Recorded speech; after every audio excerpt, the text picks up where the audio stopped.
On this episode of MythBusters, the fans take command in Mythshin Control. Oops. First up, it's the Heinemann versus Newton, as Adam and Jamie cause a cacophony of car carnage. One car into one wall at 50 miles an hour, 100 mile per hour crash. Bring on the head-on collision. Testing Jamie's notion on Newton's third law of motion.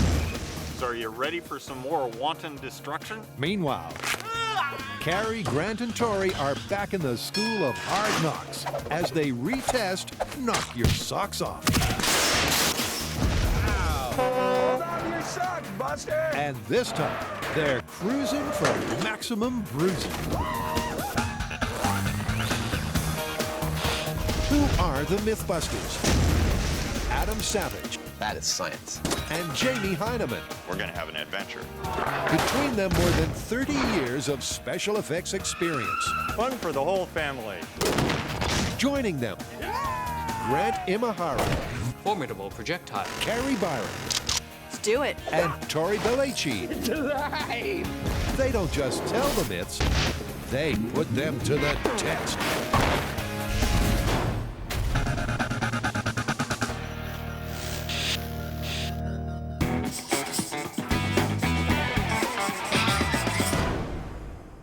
So what's up?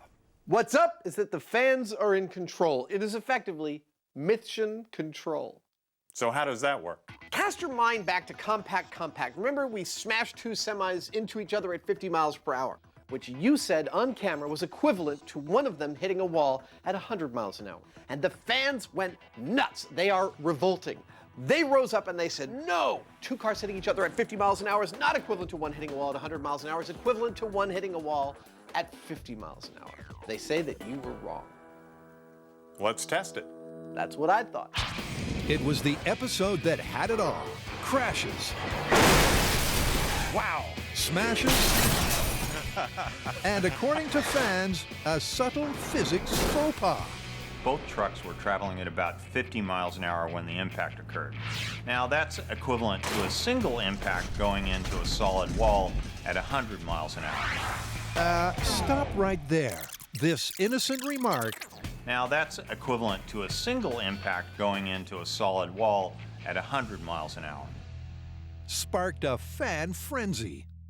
They reckon that because of Newton's third law, every action has an equal and opposite reaction. The two cars crashing at 50 miles per hour is the same as one car crashing into a wall at just 50 miles per hour and not 100. But can this counterintuitive argument really be right? Well, if the fans are in control, how do they want us to do it? Obviously, they want us to smash some full-size cars into each other, but I think we may be able to illuminate some of the physics here with a scale experiment. Under more controlled circumstances. Exactly. And then we get to smash some full-size cars. Yes, we do. Yep, there will be incredible crashes, spectacular smashes, and high-speed car carnage galore. But first up, Adam is rigging a rig that will replicate the crash in miniature. The part of the car will be played by two weights on a pendulum. It's gonna be loud. And the wall Bring in the immovable object! Bring in the immovable object! It's time for the immovable object. will be played by this hunk of steel. Allow me to demonstrate the rig here. This is our car. It's basically a swinging hammer. This is our wall. It's an unmovable piece of 1,200 pounds of steel. I will be swinging this car into the wall at speed x and speed 2x, which is basically double speed x. That's our 50 mile per hour hit. That's our 100 mile per hour hit. Our measurement will be done simply with a piece of clay that sits right behind the main hammer and between it and a secondary hammer.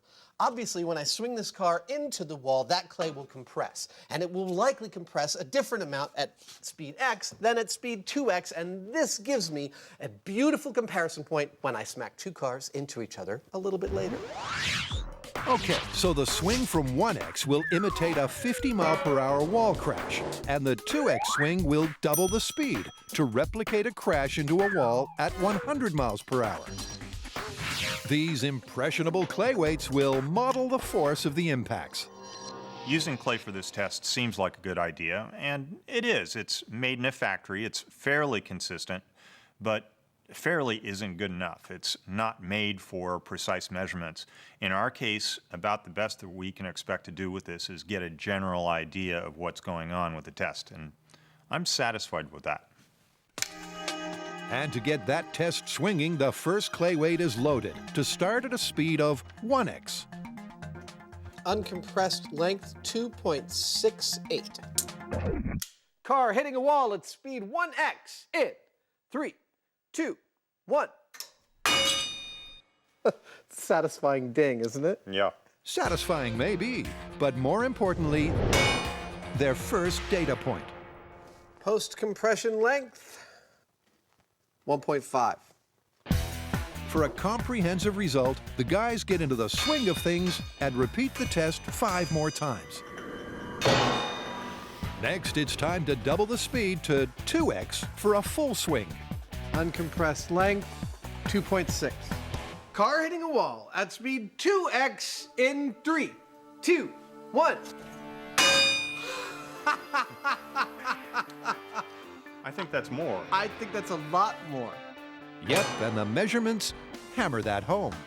0.777. It's a little bit less than twice as compressed as the speed 1x hit. That makes sense, doesn't it? It does. Almost double the compression. But for a larger sample size, they swing into action and repeat the 2x test 5 times.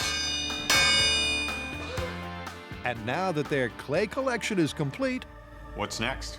Well, we've got our metric of speed x and speed 2x. Now it's time to smack 2 cars into each other. So we're going to remove the wall and bring in a second car. physicists and fans stand by. They're identical. Let's do it. Because this is the moment of truth.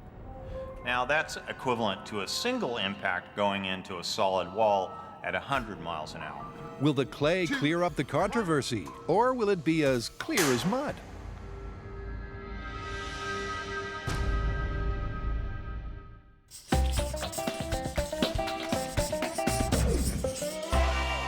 Okay, mission control. What do the fans have for us? Guess. Knock your socks off. Yep. Man, we totally busted that one.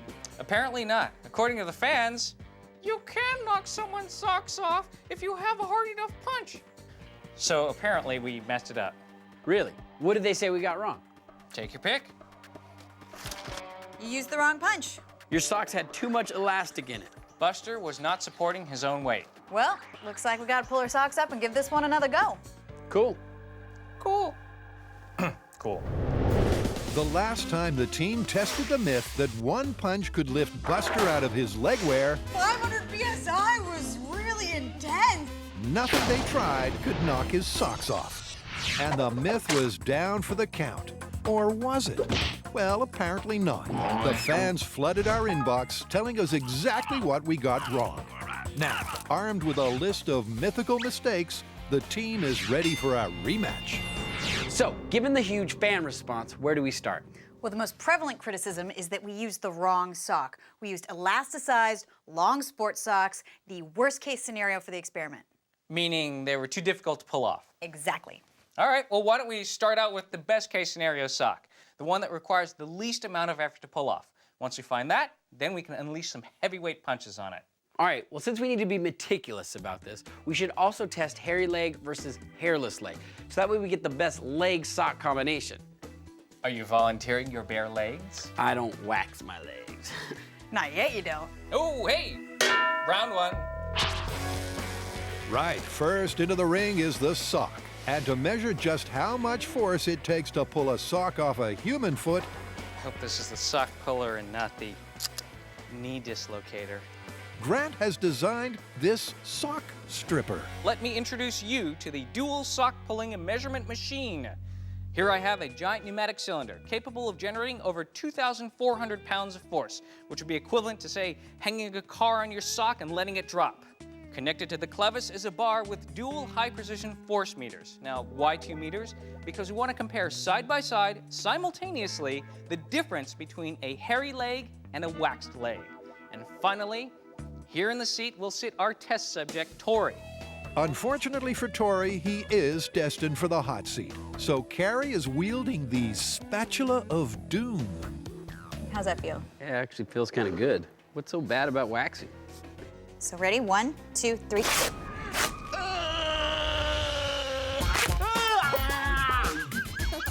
So this is not just about torturing Tori. I mean, it is, but there is science behind it. Let me demonstrate. So you have a smooth surface, you pull your fabric across it, very little resistance. Switch that to a rough surface, and that increase in friction could make it harder to pull the sock off. With Tori's legs now covering both bases, smooth and hairy, it's time to select the sock. What's with all the socks? Well, for this test, we are going to leave no sock untested. Look at this. We have long socks, short socks, cotton socks, nylon, wool, silk, and finally, genuine 19th century boxing socks. We're going to pull all of these socks off of Tori's feet and find the socks of least resistance. Ew, Tori's feet, disgusting. Shut up. Yep, the sock stripper is set, so the team starts at the top. Okay, this is sock number 1, cotton, long socks, loose elastic. 3, 2, 1. The world's fastest sock striptease is a success. Okay, bald leg, 28.96 pounds. Hairy leg, 32.07. Carrie notes the numbers, and then it's just apply, strip, and repeat. Good man? I need you to take off my socks. Long sock acrylic nylon. Push the button. Oh! Didn't even come off my foot. They both peaked out at 35.38. Tori gets his socks off over and over and over as the team tries socks of every material and length to leave no sock untested, just as you demanded. So these ones are the lovely socks knit with love from a fan. All right. Ooh, those look good. 5.64 pounds. All right, rip them off. It's a long, smelly, tedious, and sometimes painful afternoon. Holy crap, that hurt! Did Really? it? No. Finally, after testing over 50 types of sock, they've got the data they need. So here's something crazy. Out of our top 4 contenders, 2 of them were long socks and 2 of them were short socks. So it's looking like fabric is much more important than length. Who would have thunk? Now, what we also found was that leg hair was a fairly big factor in making it harder to pull the sock off. In most cases, the smoother leg had less resistance. But most importantly, the wool knit sock is the sock of least resistance, requiring only 5.6 pounds of force to rip it from a bare leg. But we're not done with that sock. We have one more test it has to get passed. That's the sweat test. All right, Marshmallow Man, hit that treadmill. Woo! The fans contend that sock sweat could act as a lubricant, making it easier to knock off the socks. I'm sweaty and ready. Let's do it. Okay. Here we go. In 3, 2, 1. Whoa, do you see how hard it was to get the socks off? The bald side was maxed out and the hairy leg was 16.87. Compared to the 10.3 and 5.6 of the last test, that's not an improvement. Wet socks did not pull off easier. Yeah, it makes it 3 times harder to pull off. Okay then, no sweat. After all those tests, no one can now accuse the MythBusters of using the wrong sock. So, the combination of variables that makes for the best sock are smooth leg and non-elastic woven woolen sock. That's gonna be your best sock for trying to knock your socks off.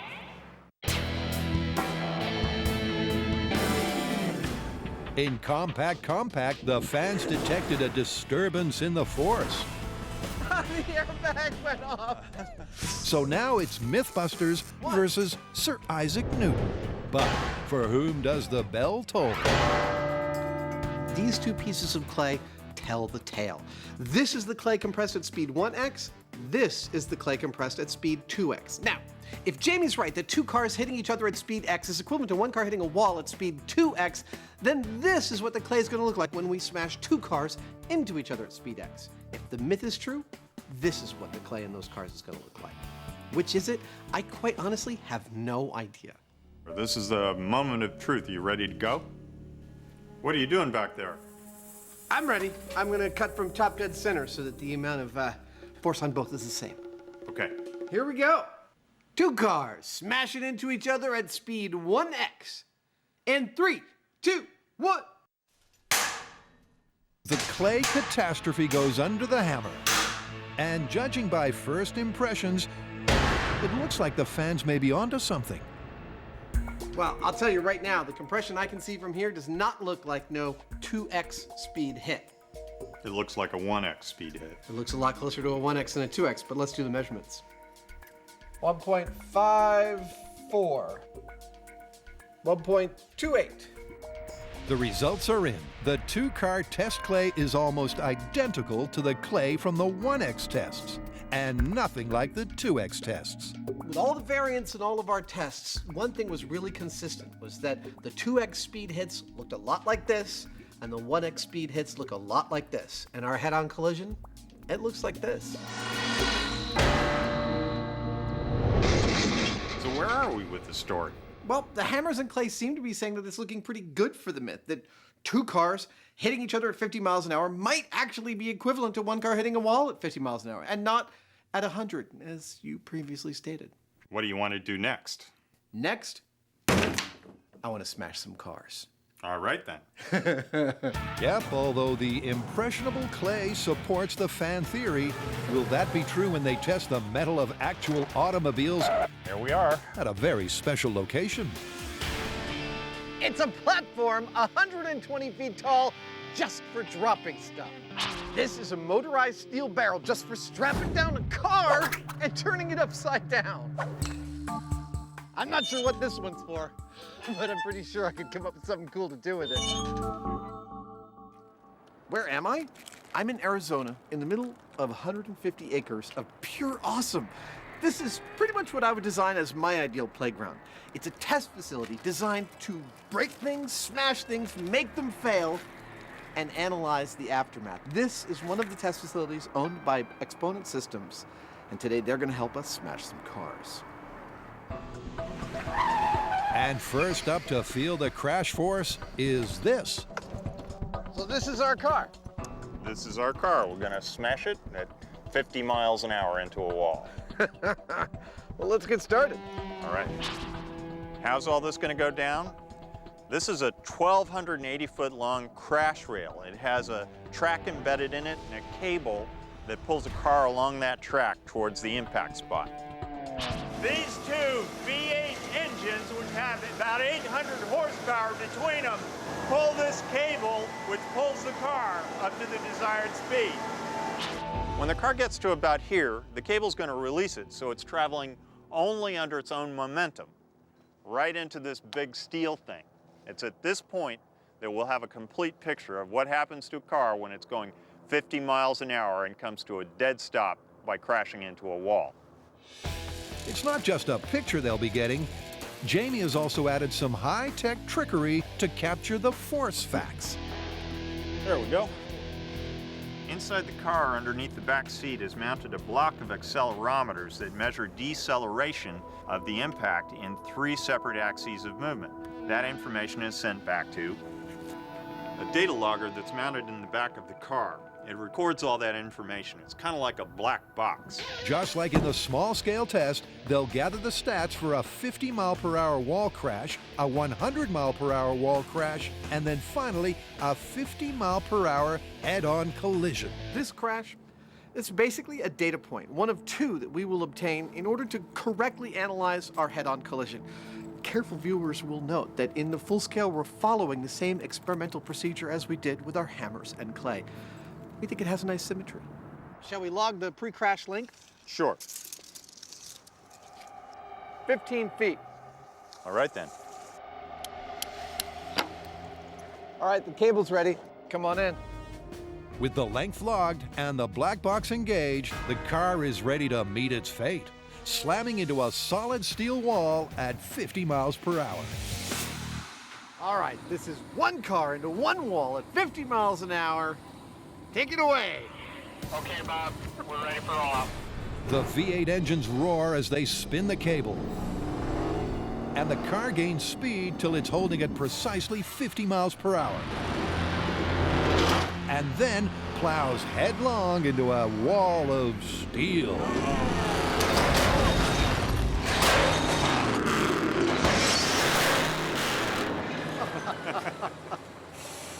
Oops. I hope they're insured. Yep, it's a car crash, I think. Yeah, I'd say what happened here is this car here hit this wall. There. It's a spectacular smash. The force of the impact crunched the front of the car like a car hitting a steel wall at 50 miles per hour, leaving it 3.5 feet shorter. 11 feet 7 inches. But of course, that's not the only impact stat. What say we find out what the G load was? These guys are downloading the data about the crash right now. Okay, here's the stats on that crash. This car hit that wall at 50.7 miles per hour and took an average of 58 Gs in the longitudinal direction. I'm gonna go out on a limb and say that when we smash a car into this wall at 100 miles an hour, the G load is going to be significantly higher. Well, luckily for us, the only way to confirm that is more car carnage. Could a punch ever be so powerful it knocks your socks off? The fans say yes, as long as it's the right sock on the right leg with the right punch. Oh! Got him in the... The MythBusters have the sock of least resistance sewn up. Those slipped right off. So next they're finding Buster some real legs. Now, last time we did this experiment, we used these feet. Now, you felt like they didn't have the same kind of resistance that human skin would have. So, I've casted up my foot. And now I'm gonna try different materials to see what kind of material is as close to human skin. Tori's used plastic, ballistics medium, foam, and lambskin leather to find something that simulates a skin-like surface. Ah, what is that? This feels like somebody uses lotion. Carrie likes the lambskin. I really think this is going to be the winner because it really just feels the most like skin, which is probably because it is skin. And after a quick run of tug tests on the sock puller, it turns out her instincts were flawless. Yes, 6.25. This is the most like human skin. The leather leg, complete with articulated ankles, has an identical sock resistance to Tori's waxed leg, making it perfect for testing. I've been working on my yoga. I think I'm getting pretty good. And now that Buster has 2 left feet, he's cruising for a bruising. Looks like the Bionic Man.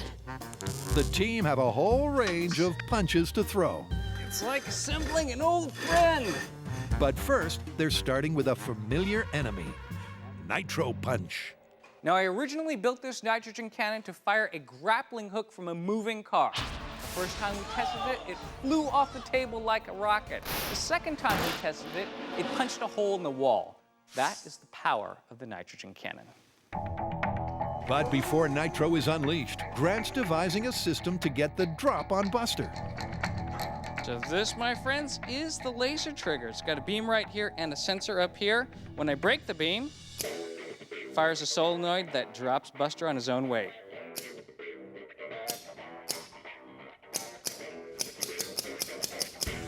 Buster's full weight will be on his feet each time he's clobbered. So, seconds out, it's round 1, the uppercut. We're about to knock you out. Last time we pulled out Nitro Punch and gave Buster a really good uppercut, we almost knocked his socks off, and that was with a tight sports sock. Now we're using this woolen hand knit sock. I think this might actually work. Well, there's only one way to find out. 500 PSI, we're good to go. All right. Okay, this is uppercut with proper socks and legs. All right. Fight. All right, here we go. In 3, 2, 1. We knocked him out. I can't tell if his socks came off or not. That punch just landed a massive 6,000 Newton uppercut straight to Buster's chin. That's twice the force of a heavyweight boxer. We stone cold knocked him out, but his socks are still on. But even with a superhuman punch, there was still no sock-knocking action. They are not coming off. No matter how much force is hitting him, the socks are staying on. It looks like this is not the punch. Despite all the fan-inspired changes, the uppercut didn't cut it. But there's more bare-knuckle action to come. Right.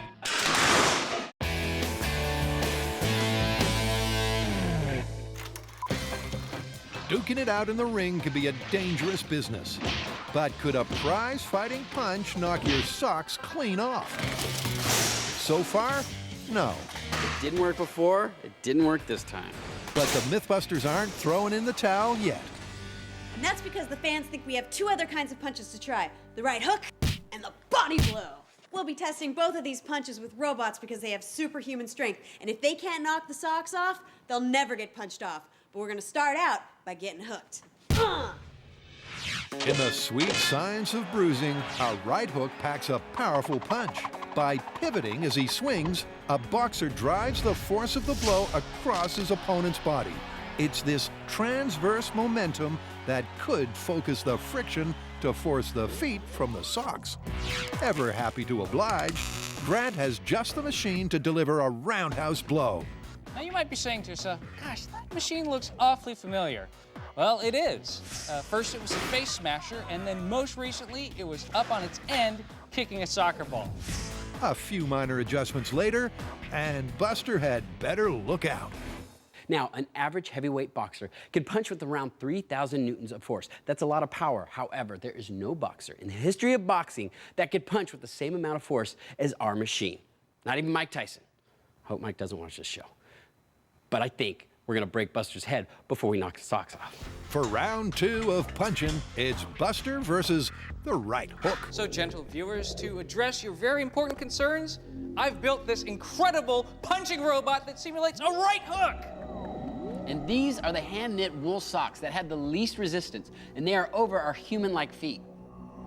And this is our quick release and laser trigger. So just before impact, it will release Buster so he's standing on his own weight, just as you requested. We're ready to go.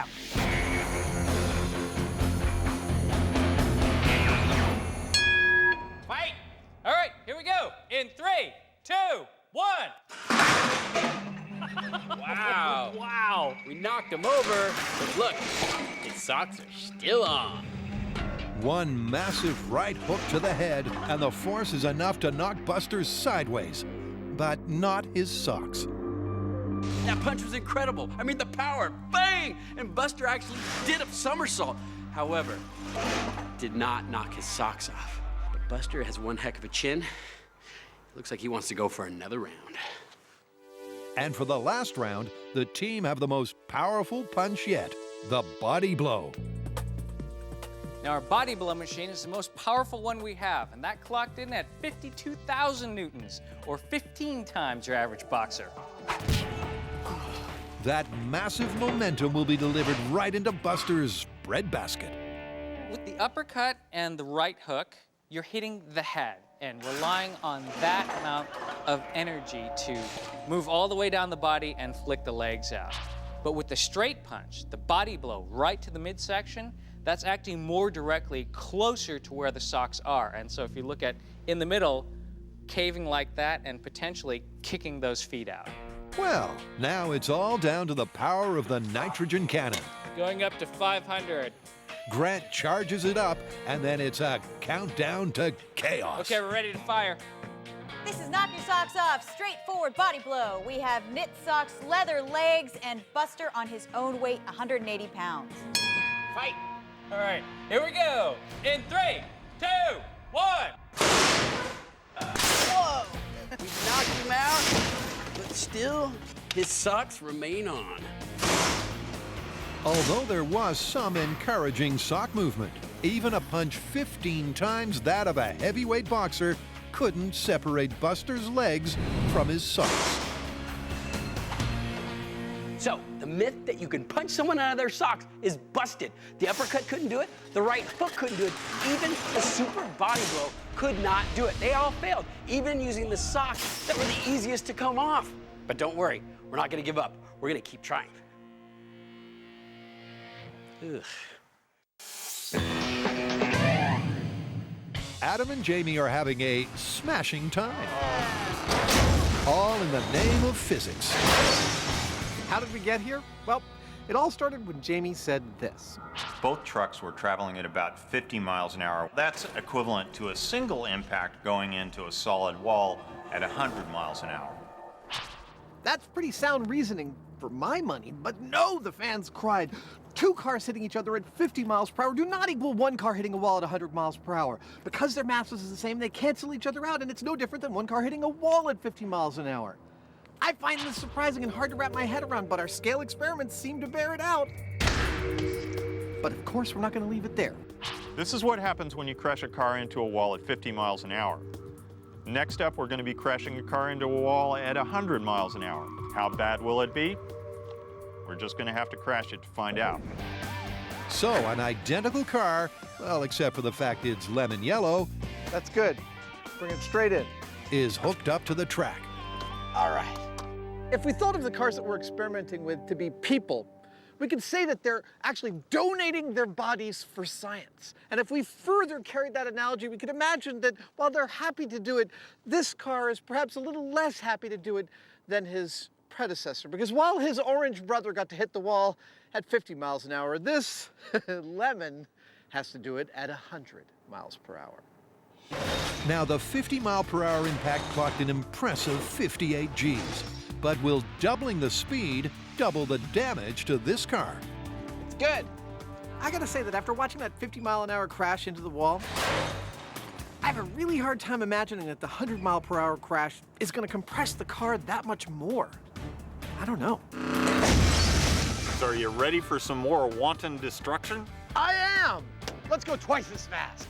All right. Wanton destruction it is, as the MythBusters retire to a safe distance and the countdown begins. You ready to make this happen? I can't wait. I haven't seen a 100-mile-an-hour crash before. No. All right, commence with the 100-mile-per-hour crash. On Adam's command, the engines whir into life, straining to get the car up to exactly 100 miles per hour. It hurtles down the track. It's going flat out. The cable uncouples, and the car plows into its final destination.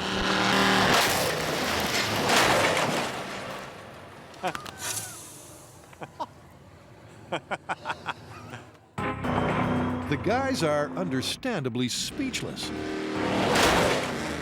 That impact crushed the lemon car with such force, it should be in a glass with ice and a cocktail umbrella. It's in a very different state than it was at 50 miles per hour. Yeah, it's a little shorter. I mean, we got a clear difference between the two crashes. Uh-huh. I can't wait to see what the data set says about the G-load. If the data's still intact. If anything's still intact. Well, thanks to its position in the trunk, the black box survived. So did we successfully retrieve anything? We've got good data. Really? Yeah, we've got a peak on the left side of 140 and a peak on the right side of 230. And we'd normally just average those to get a resultant there. So the midpoint's somewhere around 185? 185. That's nice. That's significantly more than, what was the last one? 58? 58. Data! 3 times the Gs of the 50-mile-per-hour test is certainly significant. But that's not the only data set they're collecting. Before it was 15 feet. Now it's 8 feet. So not only did the G-load triple, the crash compacted almost half of the car. And remember, these two cars were identical. This may just seem like some gratuitous violence, but there's actually some really interesting science going on when you compare these two impacts. You would think that doubling the speed would give you twice the severity of the impact, but the physics says you're actually looking at more like 4 times the severity of the impact. Our sensors are showing 3 times the G's, and our wreckage is showing about twice the damage. So what's going on here? Well, just like this can, the more I crush it, the more it resists crushing. There's some complex physics going on here, but you don't have to be a rocket scientist to understand it. The cars speak for themselves. They certainly do. And after 2 spectacular crashes, they have their benchmarks for car carnage. Well, we've got our data points. And they are lovely. I guess it's time to move on to the main event. Yep.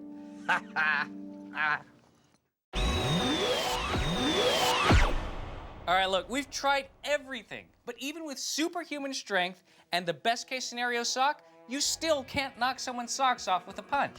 No, but I think if we take this outside the boxing ring, we're gonna see some results. Yeah, but last time we ramped this up, we used that frightening huge pendulum and we still got nowhere. You know, that's another fan complaint. Here, listen. Your pendulum hit Buster at a lower speed than your punching rig, so this test was actually a ramp down rather than up. Yeah, but it did weigh a lot more. True, but you know what? To directly address that concern, why don't we increase both the mass and the speed? Okay, how about this? Big steel girder, we weld it to a truck, we drive straight at Buster, and BAM! Ouch. For the final knockout round, they're heading to Alameda to definitively ramp this myth up once and for all.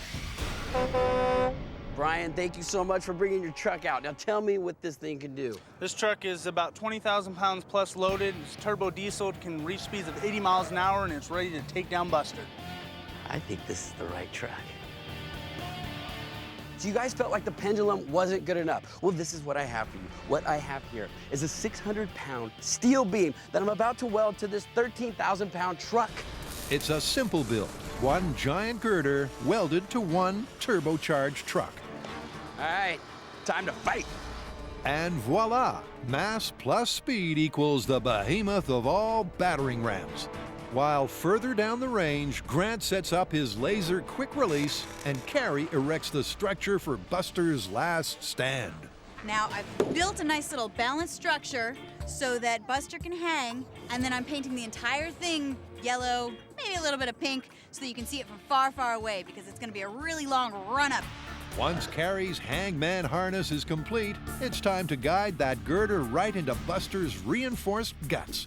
And they're going to start at a bone-crunching 40 miles per hour.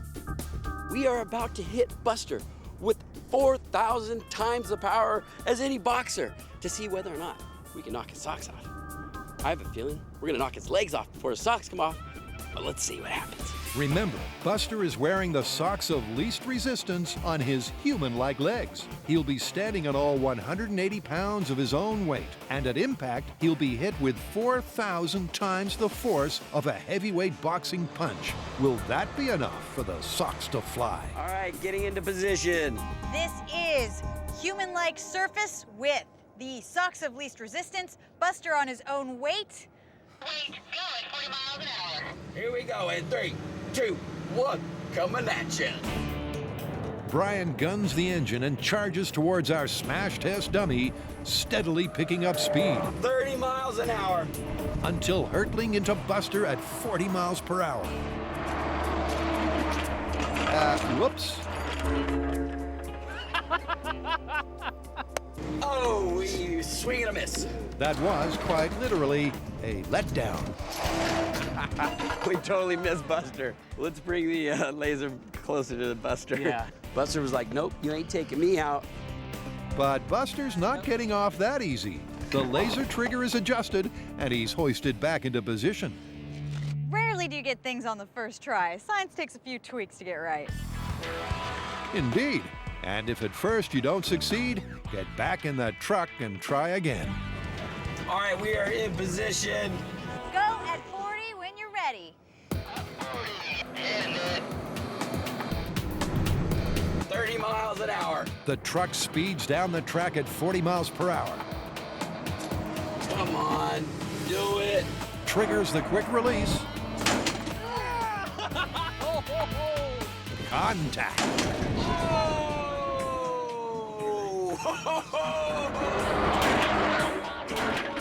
Ow! Didn't knock his socks off, but it knocked his hand off. His hand flew off. But his socks are still on. We nailed him. The giant girder made contact, but it still wasn't a socks-off knock. However, there is good news. They almost came up in the heel. It almost lifted him out of his socks. Well, you know what that means. We have to ramp it up. Yeah, you know what? This will go 65. With all this weight, 65 miles an hour might be enough to knock his socks off. Let's do it. Do it. We're going to hit him at 65 miles an hour with this steel beam. And it's going to be not 2 or 3 times more powerful than a human boxer. It's going to be 10,000 times more powerful than that boxer. Surely, this has got to be the thing that knocks him out of his socks. Shirley is right.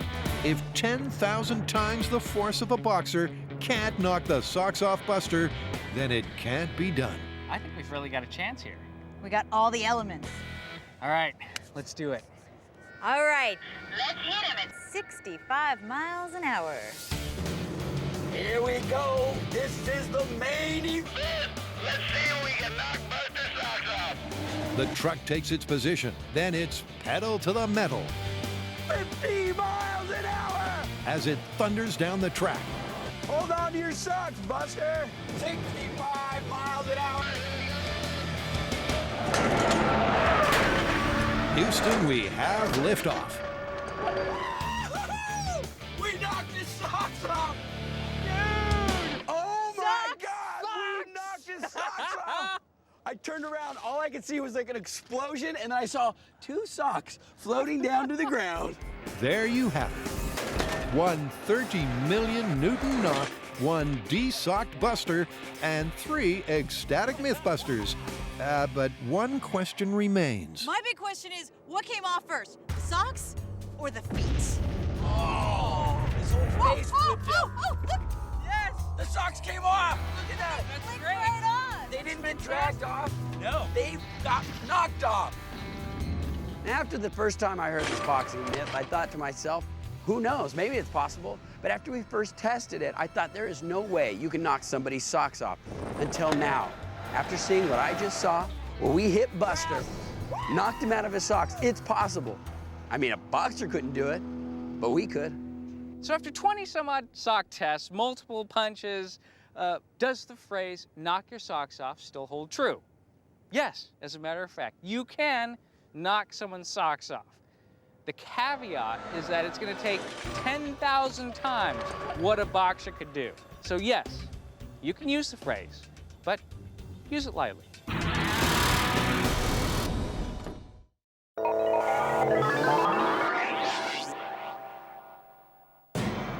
Adam and Jamie totaled a car at 50 miles per hour.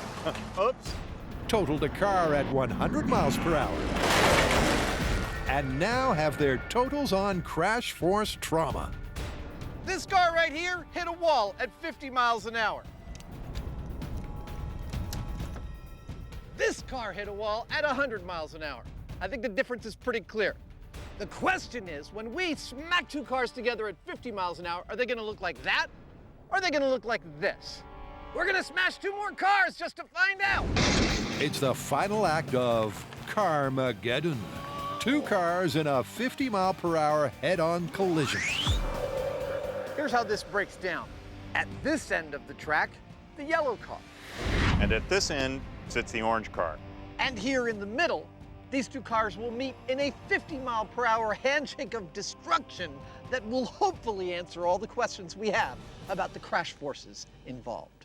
Adam's predicting those answers will give the thumbs up to Newton. This one has really been a brain bender, but I have a prediction for this final experiment. I think that when all is said and done, it's going to prove that Jamie was wrong and that the fans were actually right. That when these 2 cars hit at 50, they're going to look like the car that hit the wall at 50, not the one that hit the wall at 100. And Jamie agrees. Based on our small-scale testing, what we should see at the end of this head-on collision should look pretty much like the 50-mile-an-hour crash against a wall. It's crunch time for a force impact. Will the full-scale test prove the fans right? That's it.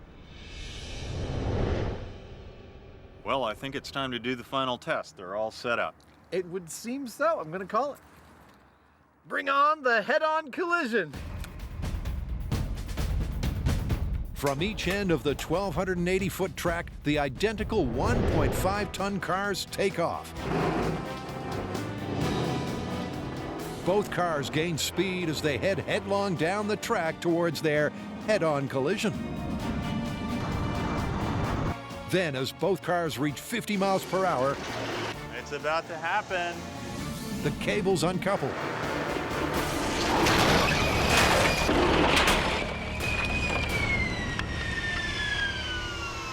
That was spectacular. What can you say? What can you say? That breathtaking finale is the final piece of their physics puzzle.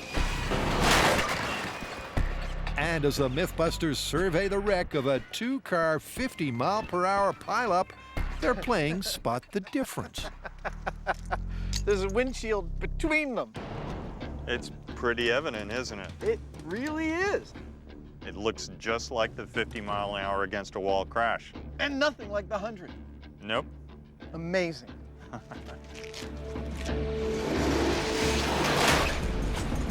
This tells me the whole story. I don't need to see the accelerometer data or anything. These two cars, which hit each other at 50 miles an hour, look exactly like the car we smacked into the wall at 50 miles an hour. That tells me everything I need to know. Everything you need to know. But just to be sure, Jamie's checking the all-important data. So what'd we get, Mike? Got an average of about 52 Gs. 52 Gs. That's about the same as the 50-mile-an-hour against the wall. What'd we get, Hector? Looks like we got an average of 58 Gs on this vehicle. That's spot on. Well, the figures are in. The orange car got 52 Gs, the yellow car got 58 Gs, which, give or take a few Gs, is the same as what we got against a wall at 50 miles an hour. Gee whiz. And the damage data backs up those numbers. Both of the cars are virtually the same length as the 50-mile-per-hour wall test at 11.5 feet.